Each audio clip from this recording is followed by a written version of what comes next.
Hi, താങ്കളുടെ car വിൽക്കാനുള്ള പരസ്യം ഓൺലൈനിൽ കണ്ടു. എനിക്കത് ഇഷ്ടപ്പെട്ടു. വാങ്ങണമെന്നുണ്ട്. ഇഷ്ടപ്പെട്ടതിൽ സന്തോഷം. കാറ് നല്ല കണ്ടീഷനാണ്. എനിക്കൊരു പുതിയ കാർ വേണം, അതുകൊണ്ടാ വിൽക്കുന്നത്.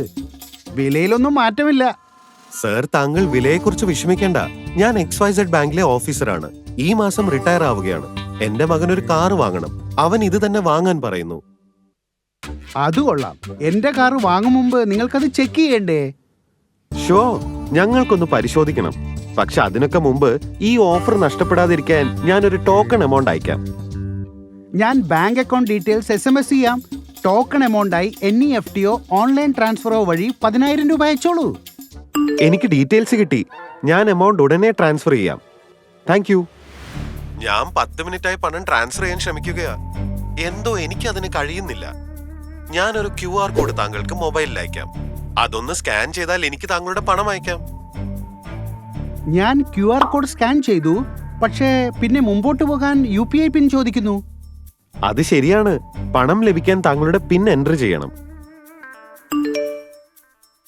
ഓ, ഞാൻ ചതിക്കപ്പെട്ടിരിക്കുന്നു. അറിഞ്ഞിരിക്കണം, QR കോഡ് ഫ്രോഡുകളിൽ നിന്നും അകന്നു നിൽക്കൂ. ചെയ്യേണ്ടവ: QR കോഡുകൾ ഉപയോഗിക്കും മുൻപ് അവ എന്തെന്ന് പഠിക്കുക. കള്ളയിടപാടുകൾ ഉടനടി ബാങ്കിന് റിപ്പോർട്ട് ചെയ്യുക.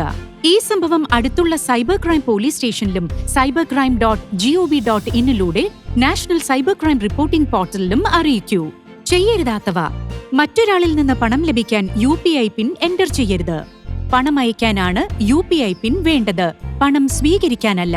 പണം ലഭിക്കാൻ QR കോഡ് സ്കാൻ ചെയ്യരുത്. QR കോഡ് സ്കാൻ ചെയ്യേണ്ടത് പണം അയക്കാനാണ്, പണം സ്വീകരിക്കാനല്ല.